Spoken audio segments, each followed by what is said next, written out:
All rise, veuillez vous lever.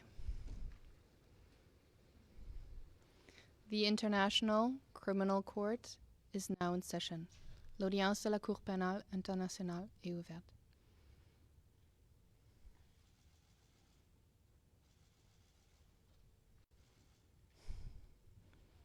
Please be seated. Veuillez vous asseoir.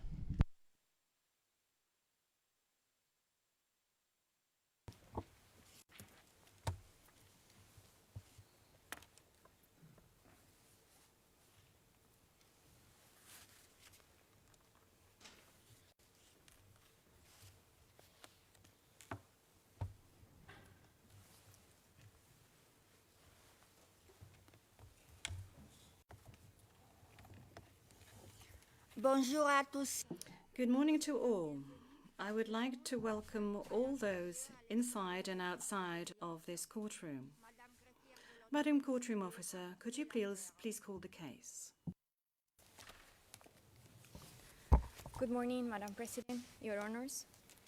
Situation in the Republic of the Philippines in the case of the prosecutor versus Rodrigo Roa Duterte, case reference ICC 0121-0125, and for the record, we are in open session.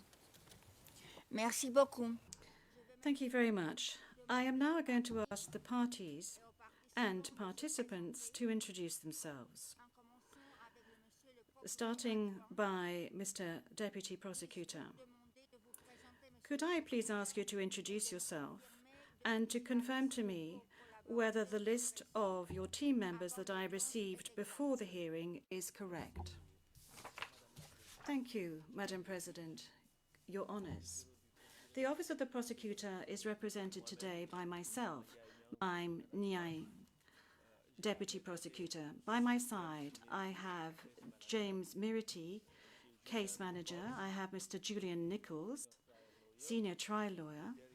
And behind us, we have Mr. Edward Jeremy, Trial Lawyer, Madam Robin Croft, Trial Lawyer, Madam Maria Berdenikova, Trial Lawyer, and lastly, Hannah Allen, Associate Trial Lawyer. These are the individuals comprising our team today, and I thank you. Thank you very much, Mr. Deputy Prosecutor. Now, before moving on to the defense, I note that Mr. Duterte is not present in the courtroom today.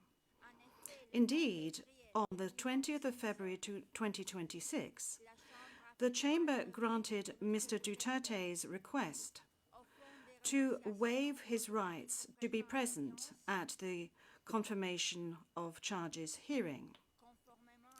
Pursuant to Article 61(2)(a) of the Rome Statute and Rule 124 of the Rules of Procedure and Evidence. In this decision, number 387, the Chamber concluded that the conditions contained in the provisions were fulfilled, namely that Mr. Duterte has the right and knows he has the right to be present at the confirmation of charges hearing and knows the consequences of waiving this right.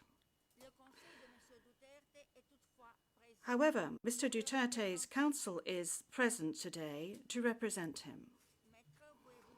Counsel, could you please introduce yourself and confirm to me that the list of your team members that I received before the hearing is indeed correct? Good morning, Madam President. Good morning, Your Honours. Indeed, the list before you is correct. May I introduce my team? To my left, I have Dr. Dov Jacobs. To my right, I have Ms. Havnit Sethi. Sitting next to her is Maître Alexandre Dezev-Dabi. Behind him, Attorney David Rankati. Sitting next to him, Maître Sandrine de Sena. And our two further lawyers, we have Nicolas Rousseau and also Kaylin Chen. And if Your Honor will permit me, there are also Filipino attorneys who are attending and supporting us today, and I'll briefly mention their names. Maître Salvador Mediadea, who Your Honours are familiar with from the initial appearance, Attorney Martin Delgras, Attorney Silvestre Bello, Attorney Alfredo Lim, Attorney Cesar Doulay, and of course, Attorney Salvador Panedo. Thank you very much. Merci beaucoup, maître. J'ai envie de... Thank you very much, Counsel. I would like to now call upon the legal representatives of victims to introduce themselves and confirm to me that the list of your team members I received before is correct. Victims participating in this proceeding are represented today by Mr. Joel Butuyan, Mr. Gilbert Andres, myself, Paulina Masida, and I confirm the list of our jurists who assist us today as provided to the court officer. Thank you very much. Merci beaucoup, maître Mas. Thank you very much, Maître Masida. Thank you. On my right, I have Judge Rain Adelaide, and I have Judge Adelaide Sophie Alapina Gansu, and to my right I have Maria del Socorro Flores Liera. And I am Julia Antonuela Motok, and I am the presiding judge in pretrial chamber 1 of the court. This hearing concerns the confirmation of charges by the prosecution against Mr. Duterte. At this stage of pretrial proceedings, the OTP alleges that Mr. Duterte is responsible for the crimes that the court officers shall read out shortly. The Chamber shall not take any decision with regard to the guilt or innocence of Mr. Duterte during this hearing. Indeed, the role of the Chamber is to determine whether there is sufficient evidence to establish substantial grounds to believe that Mr. Duterte committed the crimes with which he is charged. If all or part of the charges are confirmed, the Chamber will refer the case to trial, where the trial chamber will decide upon the innocence or guilt of Mr. Duterte. The general principles to be applied at the hearing are as follows. The suspect, in accordance with Article 66 of the Rome Statute, the suspect is considered to be innocent until his guilt has been proven by the court. The burden of proof is upon the OTP, which must produce sufficient evidence to prove the charges against Mr. Duterte at the required standard of proof, at Article 61, paragraph 7 of the Rome Statute. Finally, the defense enjoys, or the suspect enjoys, all the rights listed at Article 61, paragraphs 6 and 67 of the Rome Statute. The hearing shall take place according to the schedule contained in the order dated the 26th of January 2026, document number 359. The parties and participants must respect the allocated speaking times indicated in this order. I would like to remind the parties and participants that oral remarks must be concise and that repetition of previously presented arguments should be avoided. In addition,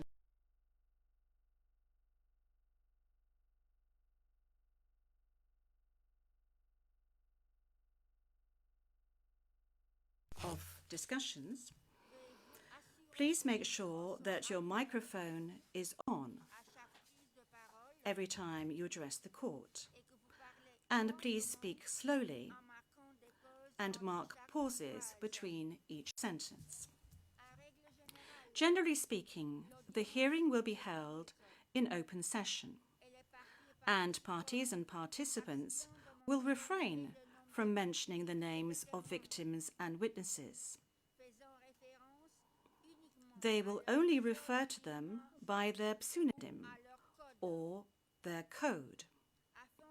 In order to avoid the disclosure of any confidential information, notably with regard to witnesses and victims, the parties and participants will clearly indicate whether their submissions can be presented in public or whether they deem it necessary to move into private session, notably when referring to items of evidence. The parties and participants will clearly indicate when it is no longer necessary to remain in private session. With these rules in place, we can now move to the reading of the charges in its shortened form, indicating the charges against Mr. Duterte. The full version is available publicly on the internet site of the court. The defense has not raised any objections in this regard. I would like to remind the public that the charges that shall be read out in a few seconds comprise allegations raised by the Office of the Prosecutor that the Chamber shall decide, that shall analyze in order to decide whether the evidence presented by the Office of the Prosecutor is sufficient in order for these charges to be confirmed. Madam Courtroom Officer, would you please read the charges?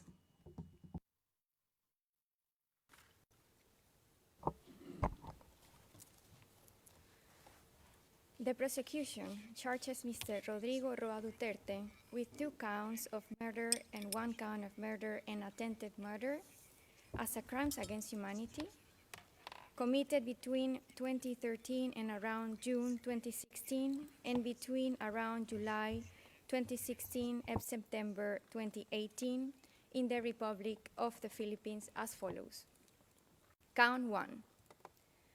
Murder of 19 victims alleged to be criminals, including 3 children, who were killed in or around Davao City in the Philippines between 2013 and around 2016 by members of the Davao Death Squad, while Mr. Duterte was the mayor of the Davao City pursuant to Article 71A of the Rome Statute. Count 2. Murder of 14 victims labeled as high-value targets for their alleged criminality, who were killed in locations across the Philippines between around July 2016 and July 2017 by a network of perpetrators comprising state actors and others, referred to as the National Network, while Mr. Duterte was the president of the Philippines pursuant to Article 71A of the Rome Statute. And count 3. Murder and attempted murder of 45 victims, comprising 43 murders and 2 attempted murders of persons alleged to be criminals, including 3 children who were targeted in barangay clearance operations in locations across the Philippines between around July 2016 and September 2018 by members of the National Network, while Mr. Duterte was the president of the Philippines pursuant to Articles 71A and 25(3)(f in respect of the attempted murder of the Rome Statute. The prosecution alleges that Mr. Duterte is individually criminally responsible for all 3 of the above counts as follows. First, as an indirect co-perpetrator pursuant to Article 25(3)(a of the Rome Statute.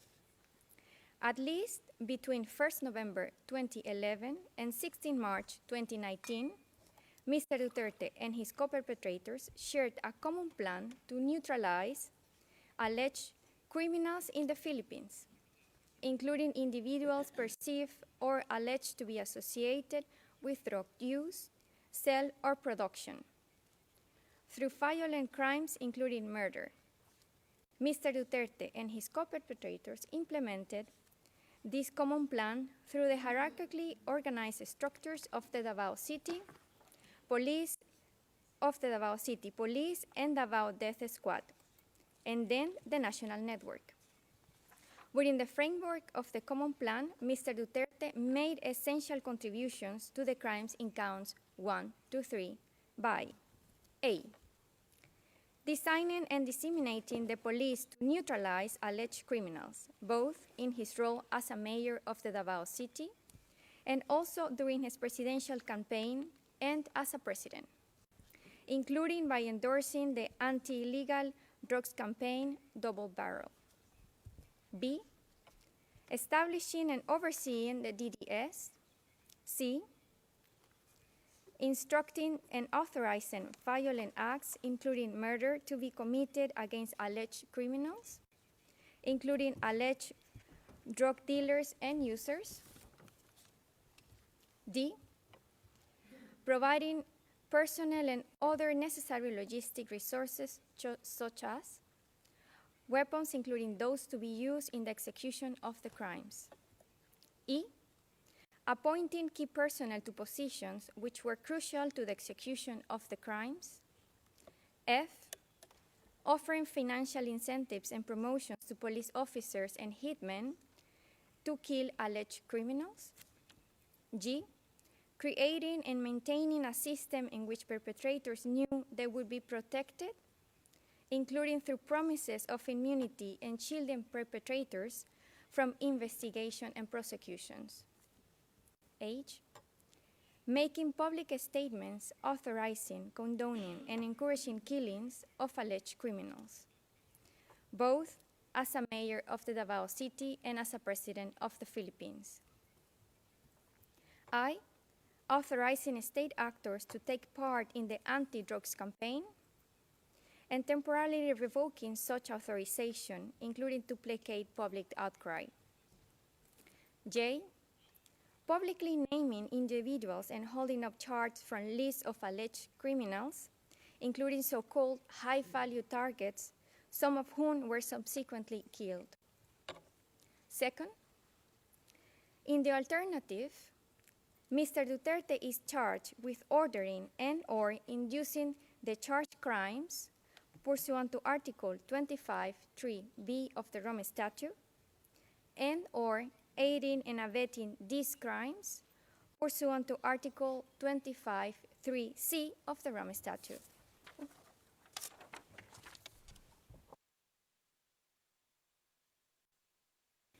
Merci, Madame la greffière. Thank you, Madam Courtroom Officer. With regard to objections and observations under Rule 122, paragraph 3 of the Rules of Procedure and Evidence, the Chamber notes that the defense submitted a number of written observations, and the last of which was on the 16th of February 2026, to which the OTP and the legal representatives of victims responded, respectively, on the 17th and the 18th of February 2026. On the 20th of February 2026, the Chamber dismissed, in its public decision, the defense's objections. In specifying that the defense and the Office of the Prosecutor are not permitted to reiterate the same arguments already presented in the filings mentioned, that they filed to date in this case, I will now ask if the parties wish to make any oral submissions on this point before moving to the opening statements. Mr. Deputy Prosecutor? Mr. Nyang, we do not have any submissions to make in this regard. Thank you very much, Mr. Deputy Prosecutor. Counsel? Madam President, we have no observations. Merci beaucoup, Maître Kaufmann.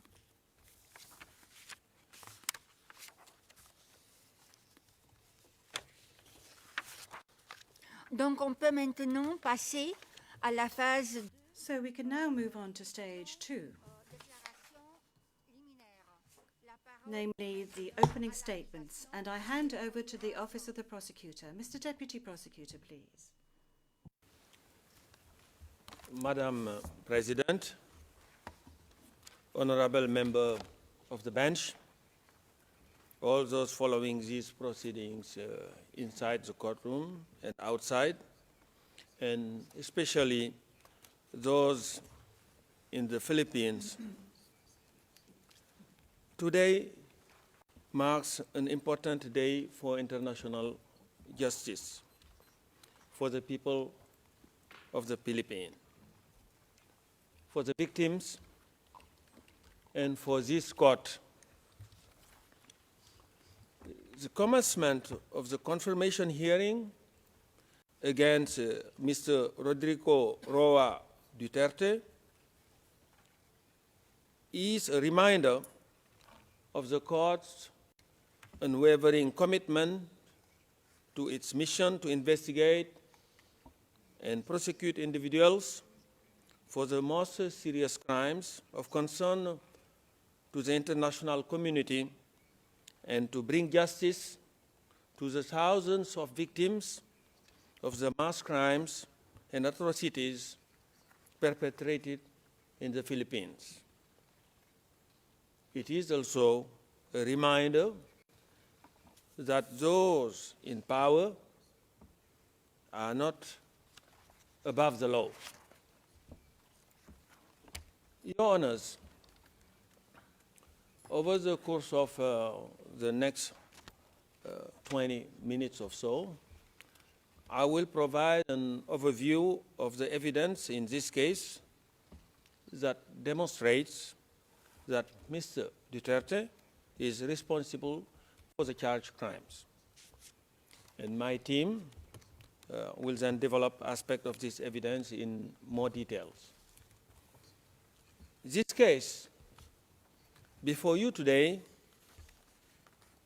it is before you today because there are substantial ground to believe that Mr. Duterte is criminally responsible for those 3 counts of murder just spelled out and attempted murder as crimes against humanity.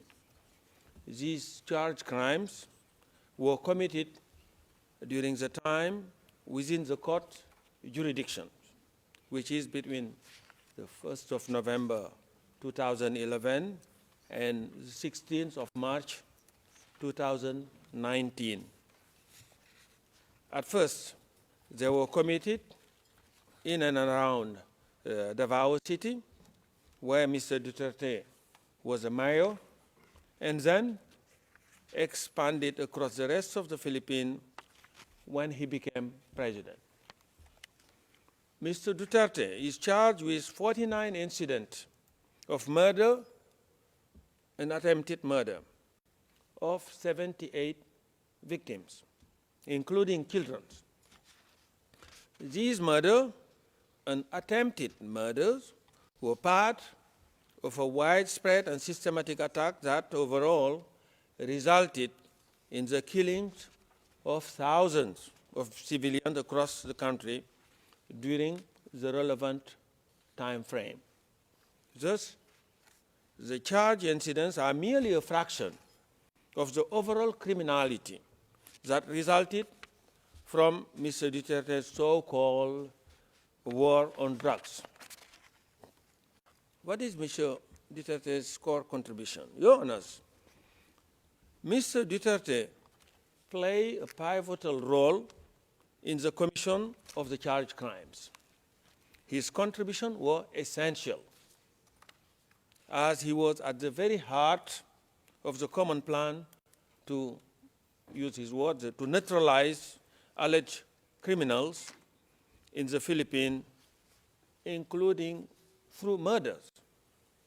The victim included individuals associated with or perceived to be associated with drugs.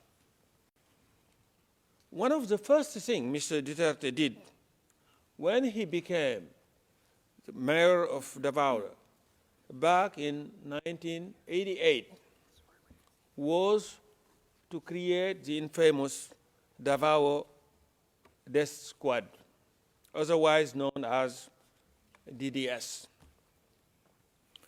As you will have seen from the prosecution pre-confirmation brief, Mr. Duterte personally instructed Death Squad members that their mission was to kill criminals and suspected criminals, including drug users and dealers, also referred to as drug pushers. The death squads carried out this mission well into the charge period through 2011 to 2016, perpetrating the crimes charged in count 1. Your Honors, Mr. Duterte's criminal plan and his intent were no secret. He not only shared them with his co-perpetrators and members of the death squad, but also made them abundantly clear to the general public in the numerous public statements that he made time and again.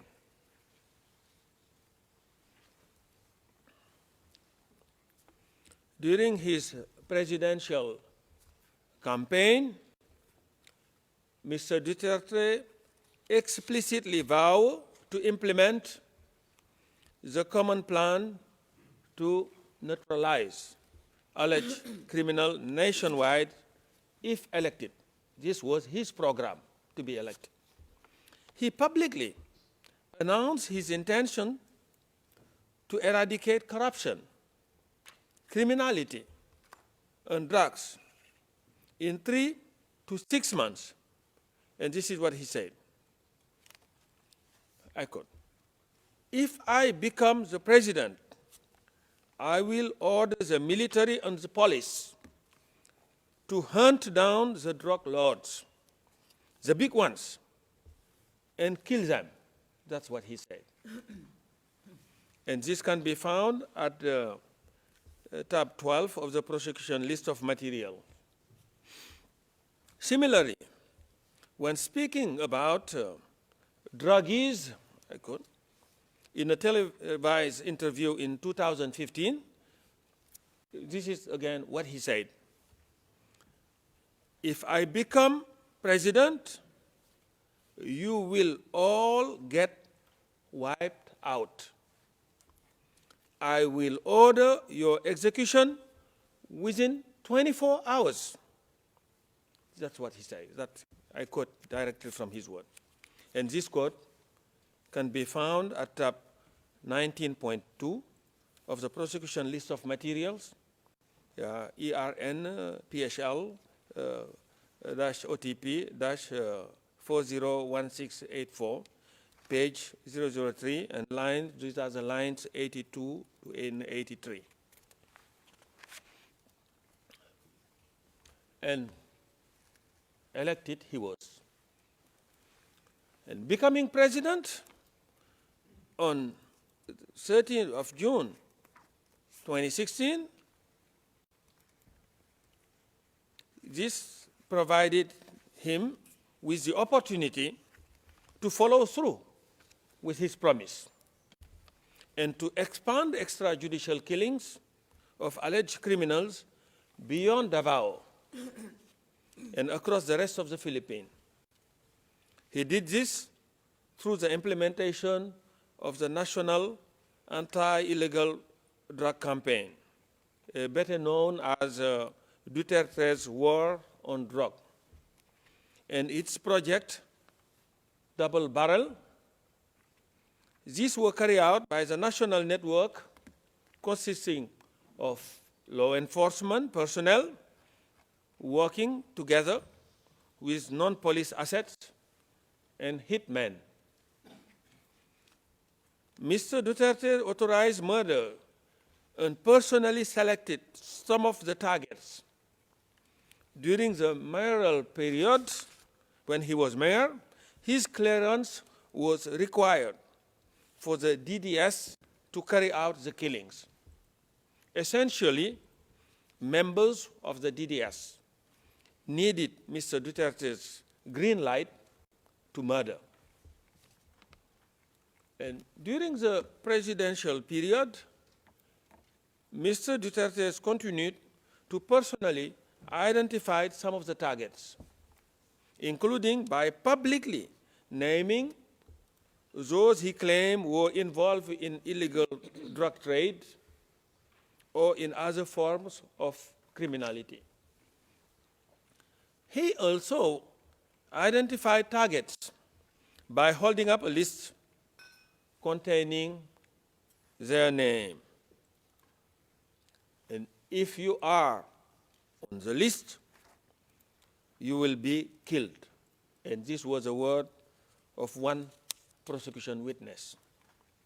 And this evidence can be found at tab 54 of the prosecution list of materials, ERN PHL OTP 00015 page 0009, and the relevant lines are 260 to 261. Mr. Duterte provided moral and financial support to the direct perpetrators as well. In a 12 December 2016 speech, Mr. Duterte admitted that he used to ride around Davao on a motorcycle looking for trouble, so he could kill. And he said, and this again his own word I'm quoting here, in Davao, I used to do it personally, just to show the guy that if I can do it, why can't you? And these are his own words. And this quote can be found at tab 16.1 of the prosecution list of material, ERN PHL OTP 0001547 at 0002 lines 7 and 8.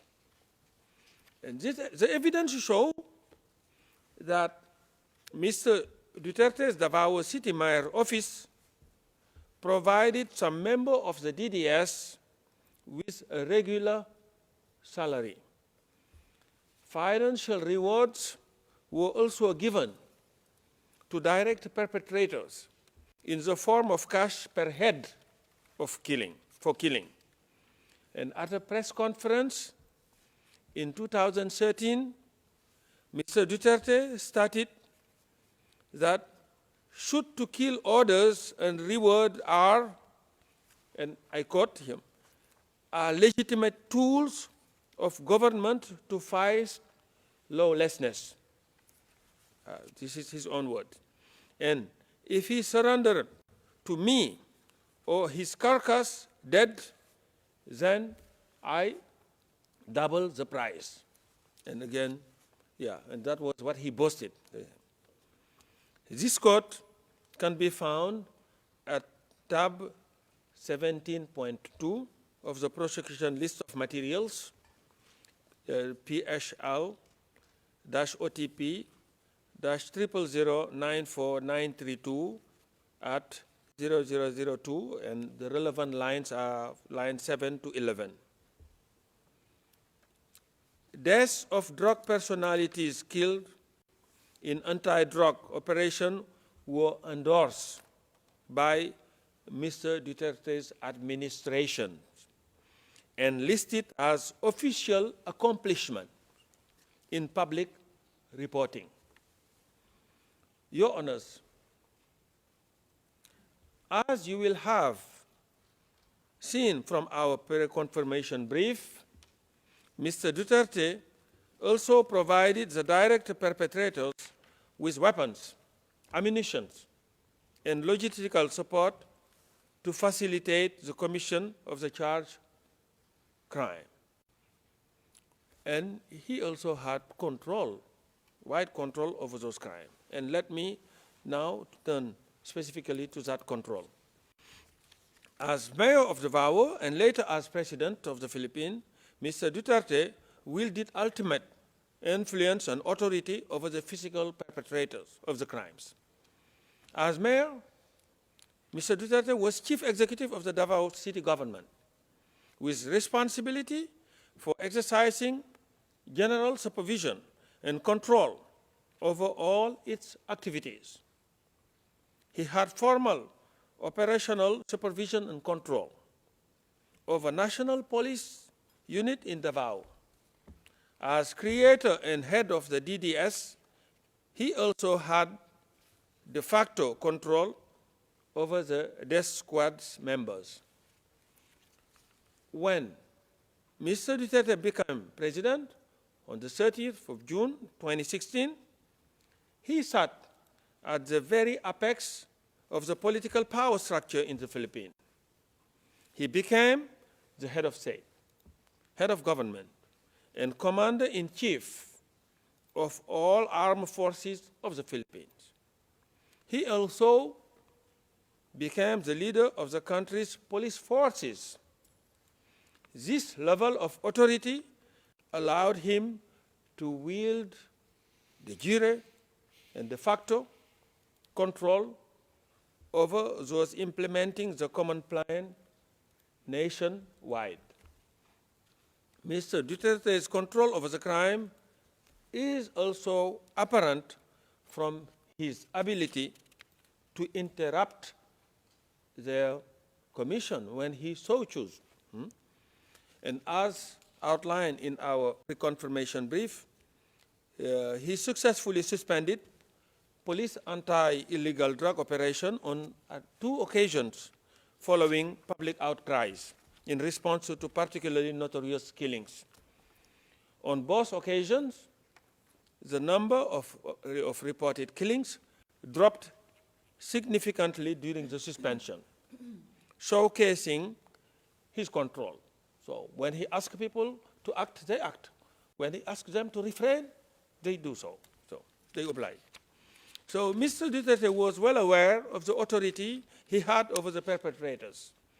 In a speech given to the National Bureau of Investigation in November 2016, he expressly acknowledged his position of power. And this is what he said. To the military, I am commander-in-chief. On the civilian side, I am the chief executive of the government. And when talking about the police, this is what he's saying. They are my subordinate, and I am ultimately responsible for their deeds.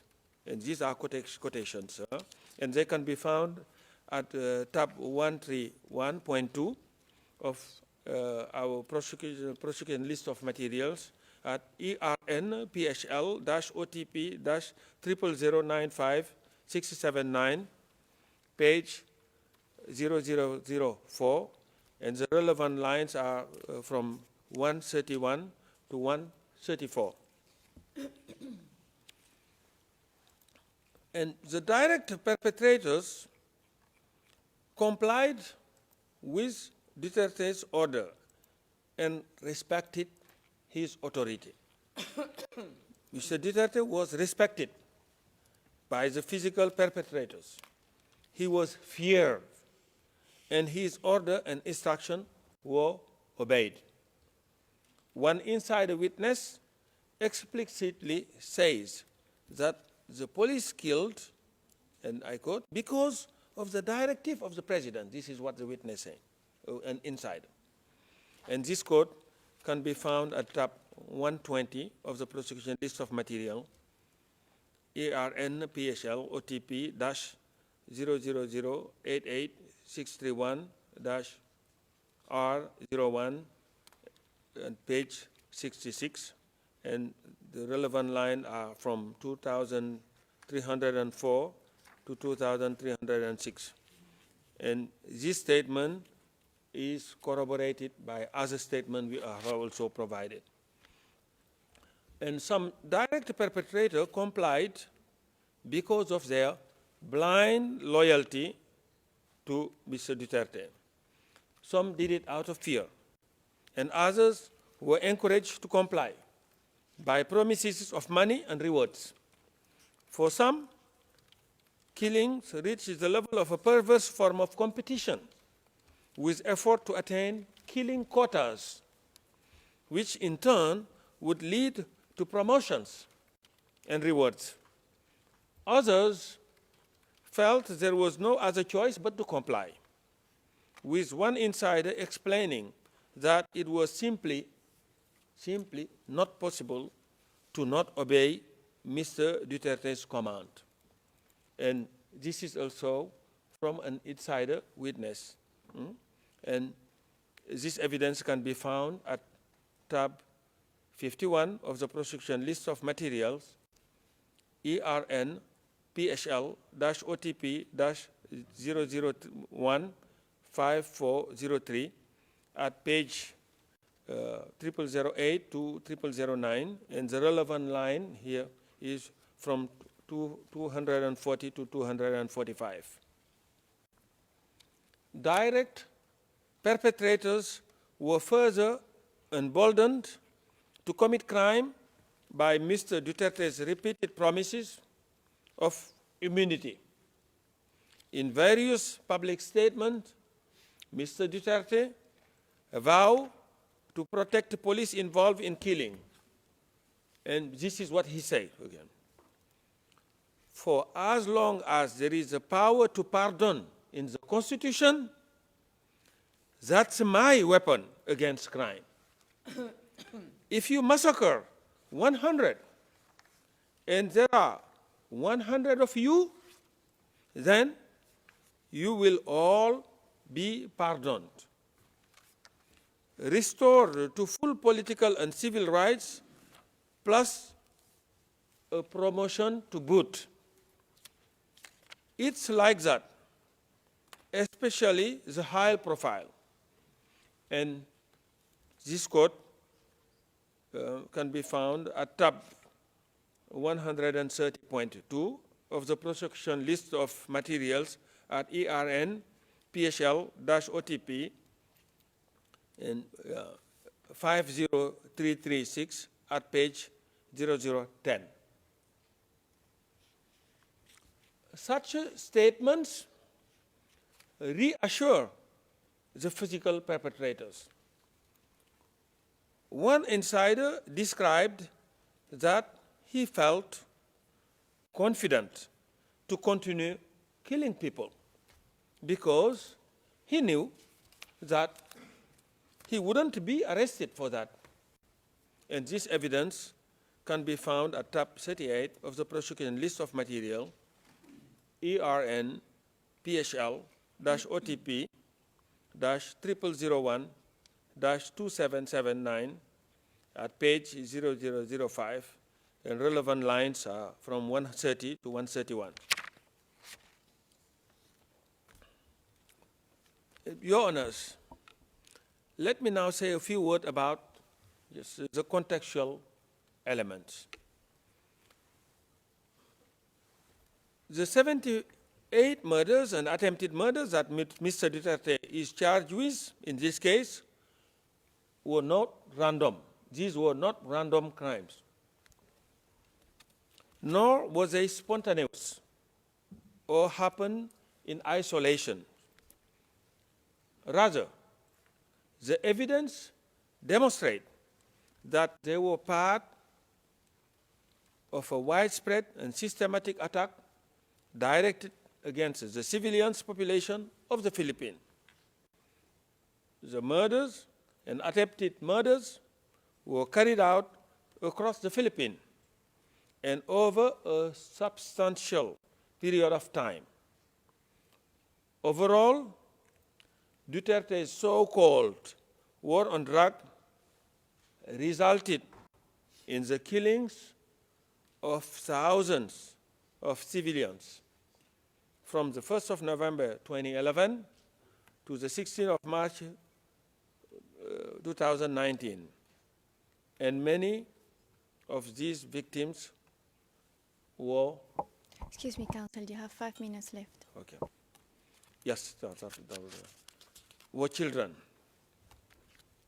The victim of extrajudicial killing charge in this case were brutally murdered, some after having been abducted and mistreated. Unlike Mr. Duterte, who is represented by his counsel here today, they were deprived of any form of due process. The loss of every single one of these victims had the most profound impact on their families, their friends, and ultimately their communities. Their suffering was met not merely with Mr. Duterte's indifference, but with his mocking. In a 25 July 2016 speech, he expressly made fun of the iconic photograph portraying the partner of an extrajudicial killing victim cradling his body, which now visible on our screen. While the specific incident portrayed in this photograph is not charged in this case, Mr. Duterte's comment on it is demonstrative of his attitude towards the victims. In reference to this photo, Mr. Duterte, this is what he said. Those of you who are still sober, those who haven't tried illegal drugs, if you don't want to die or get hurt, don't rely on the priest, including human rights advocate. They won't be able to prevent death. So, don't do it. And then, there you are, sprawled on the ground, and you are portrayed in a broadsheet like Mother Mary cradling the dead cadaver of Jesus Christ. That's how they are creating dramas here. This is what he said. And this quote can be found at tab 128 of the prosecution list of material at ERN-PHL-OTP-50335, page 0008. And of course, the question of whether Mr. Duterte had knowledge and intent, of course, it goes without saying. Your Honors, Mr. Duterte intended and knew that the charged crime were occurring, or that they would occur in the ordinary course of events that he had set in place and put in motion. His intent and knowledge are shown by the multiple statements he made throughout his mayoral and presidential tenure, promising to reduce crimes by killing alleged criminals, promoting the common plan, and urging police and even members of the public to kill alleged criminals. As detailed in the prosecution pre-confirmation brief, and as Your Honor will hear in the course of my team's presentation, Mr. Duterte also made statements directly acknowledging allegation of extrajudicial killings by his subordinates and issued a written order showing he knew about the crimes they committed. Your Honors, the prosecution relies on significant and varied sources of evidence to demonstrate that substantial ground exists to believe that Mr. Duterte is criminally responsible for the crimes. This evidence includes multiple witness statements, including insider witnesses. It includes many speeches of Mr. Duterte himself, as well as the statement of his co-perpetrators. It also includes orders and other documents signed by himself. The prosecution further relies on official government documents, including material from the Philippine National Police, It relies on drug watch lists, on audio and video material, as well as on forensic and financial evidence. Your Honors, during the prosecution's subsequent presentation, my colleague will elaborate on some of these core evidence in more detail. Mr. Nichols will give a presentation on Mr. Duterte's background, followed by an overview of the evidence demonstrating his responsibility for the crime charged in count 1. This will be followed by the presentation of Mr. Jeremy behind me, who will speak about the evidence demonstrating Mr. Duterte's responsibility as President for the crime charged in count 2 entry. And Ms. Croft, on my left, will then elaborate on the contextual element of crime against humanity and the mode of liability through which Mr. Duterte is responsible for the crimes alleged in this case. And to conclude, Madam President, Your Honor, while this court cannot reunite victims with their loved one, it can help reveal the truth about what happened to them and bring a sense of justice to the victim. The charges before you today are serious, and the evidence submitted require their confirmation. And Mr. Duterte must be held to account, and this case should be confirmed for trial. I thank you very much. Merci beaucoup, Monsieur. Thank you very much, Mr. Deputy Prosecutor. Now we are slightly in advance on our schedule. I will now hand over to the legal representative of victims for her opening statements until 11, and then after that you shall continue. Please proceed, ma'am.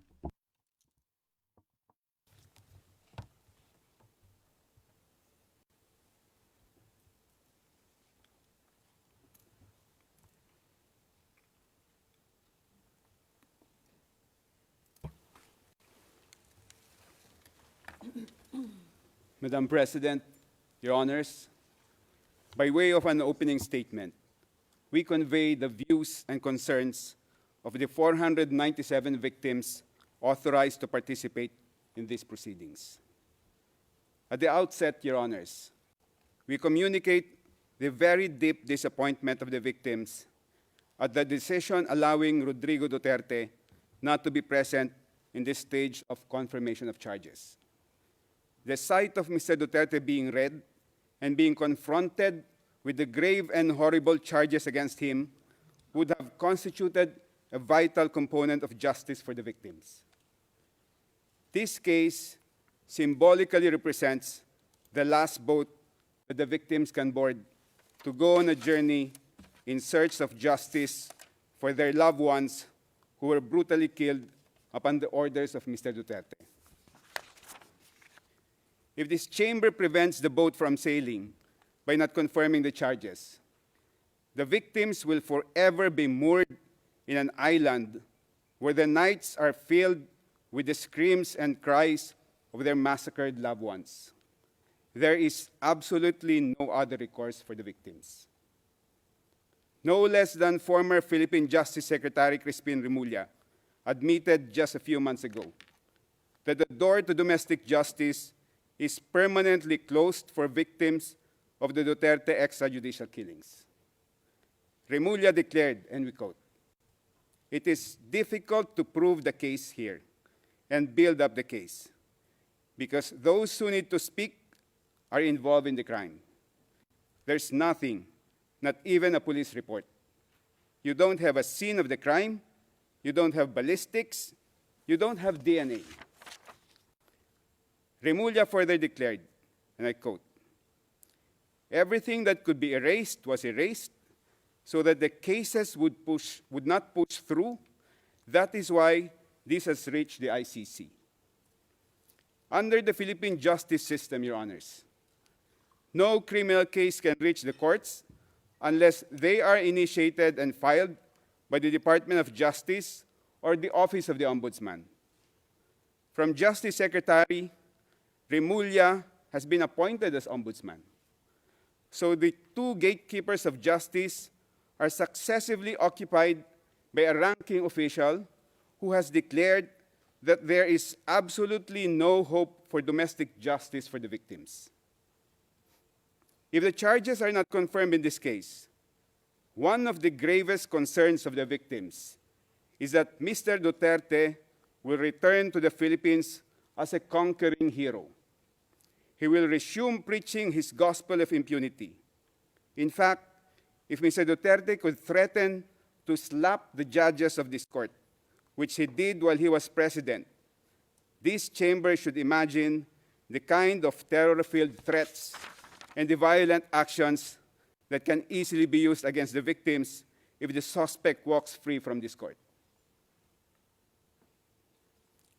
If the charges are not confirmed, it is a very serious concern of the victims that Mr. Duterte will be portrayed in history by his multitude of followers as the leader who vanquished the ICC and who cleansed his country of 30,000 rapists, murderers, and dangerous criminals, which were the scornful words he sweepingly used against all those who were killed in his murderous spree.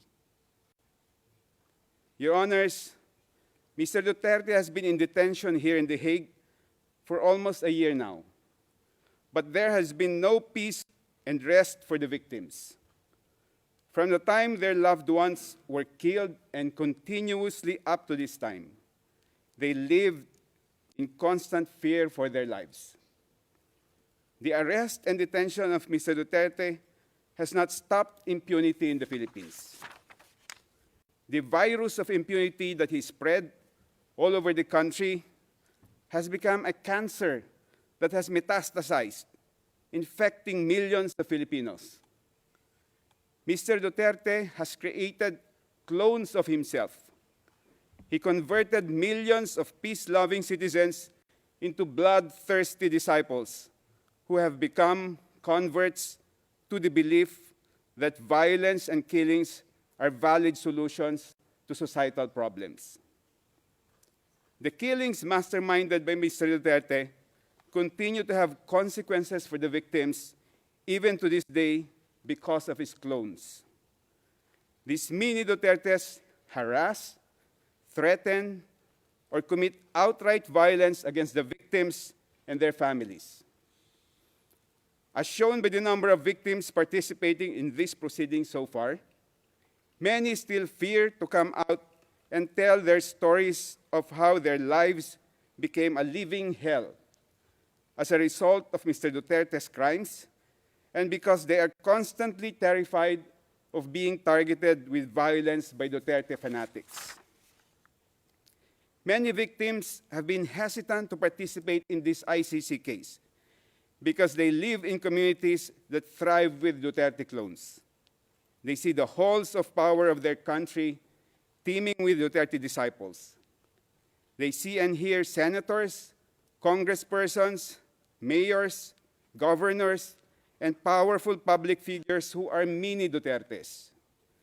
The daughter of Mr. Duterte is the vice president, and she has just recently declared that she is running for president in 2028. One Duterte son is a congressman. Another is the Davao City mayor, and his grandchildren occupy positions of power. The plague of impunity has spread not only among Filipinos in the Philippines, but even among expatriate Filipinos in faraway lands like here in The Hague. When we reported to the victims that we, their external legal representatives, feel like fugitives. Apologies, counsel, it's 11 o'clock.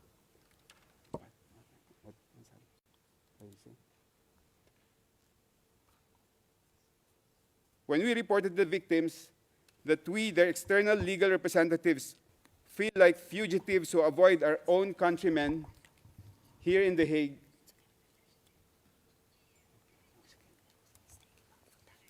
Merci beaucoup. Thank you very much, Council.